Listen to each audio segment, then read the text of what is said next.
Hola, buenas tardes a todos. Os comento un problema que se me ocurrió dando clases en primero de bachillerato. Cómo tirar de un cuerpo en una superficie horizontal. Evidentemente, cómo tirar para que sea más rentable energéticamente. Vayámoslo leyéndolo. Cuando hay un cuerpo situado en una superficie horizontal y queremos moverlo, podemos plantearnos si nos interesa hacerlo tirando el cuerpo con una fuerza horizontal o con un cierto ángulo sobre la horizontal. En este segundo caso, la fuerza efectiva que tira del cuerpo es menor, pero también hacemos que la fuerza de rozamiento sea más pequeña, por lo que no está claro si será eficaz o no. Hagamos un esquema de las dos situaciones. Fijaros, a la izquierda tenemos el cuerpo con las cuatro fuerzas que están actuando. La fuerza con la que tiramos del cuerpo hacia la derecha y el rozamiento, por lo tanto, hacia la izquierda. El peso, que es vertical hacia abajo, que es igual a la masa por la gravedad, y la normal del plano sobre el cuerpo, que es vertical y hacia arriba. Mientras que en la segunda situación, la fuerza forma un cierto ángulo con la horizontal, y podemos descomponerla en dos, F sub x y F sub y. F sub x horizontal hacia la derecha y F sub y vertical hacia arriba. En ambos casos el coeficiente de rozamiento es mu. ¿Qué diferencia hay entre la izquierda y la derecha? Pues que al haber una fuerza vertical hacia arriba adicional, que es la componente vertical de la fuerza F, la normal será más pequeña. Es decir, es como si pesara menos el cuerpo, como si estuviera flotando, aunque evidentemente el peso es lo mismo. Bueno, sigamos leyendo. Según el teorema de la energía cinética, el trabajo efectuado por la totalidad de las fuerzas que intervienen es igual al incremento de la energía cinética. Cuanto mayor sea el incremento de la energía cinética, mayor será la velocidad que alcanzará el cuerpo al recorrer una distancia incremento de s, que es lo que nos interesa. Es decir, nosotros lo que pretendemos es que aplicando una misma fuerza, el cuerpo adquiera mayor velocidad y por lo tanto mayor energía cinética. Vamos a fijarnos en la situación 1. El trabajo total será igual al trabajo de la fuerza F más el trabajo de la fuerza de rozamiento, puesto que la normal y el peso son perpendiculares y no efectúan trabajo.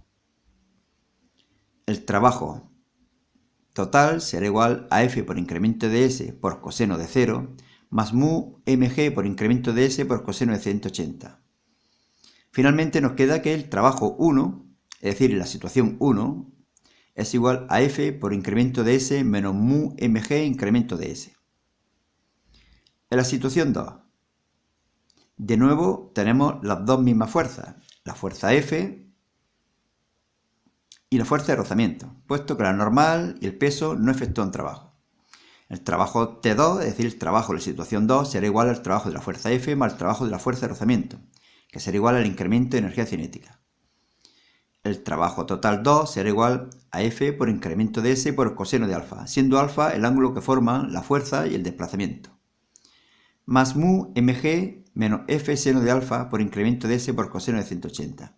Bien, operamos y ¿qué obtenemos al final? Que el trabajo total 2 será igual a F por incremento de S por el coseno de alfa menos mu mg por incremento de S más mu F seno de alfa por incremento de S. Estudiemos las dos situaciones.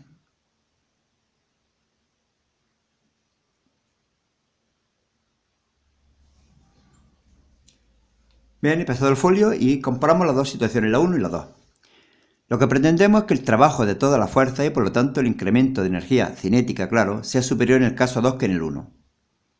El trabajo total 2 mayor que el trabajo total 1. Por lo tanto, F incremento de S coseno de alfa menos mu mg incremento de S más mu F seno de alfa por incremento de S tendrá que ser igual a F incremento de S menos mu mg incremento de S. Podemos quitar a la izquierda y a la derecha mu mg incremento de S. Pero además también podemos sacar factor común F incremento de S y nos quedará que coseno de alfa más mu seno de alfa tendrá que ser mayor que 1.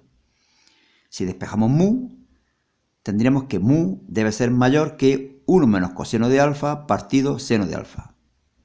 Esa es la condición para que sea más efectivo tirar con un cierto ángulo del cuerpo, provocándose una mayor velocidad en el cuerpo después de recorrer una distancia incremento de S.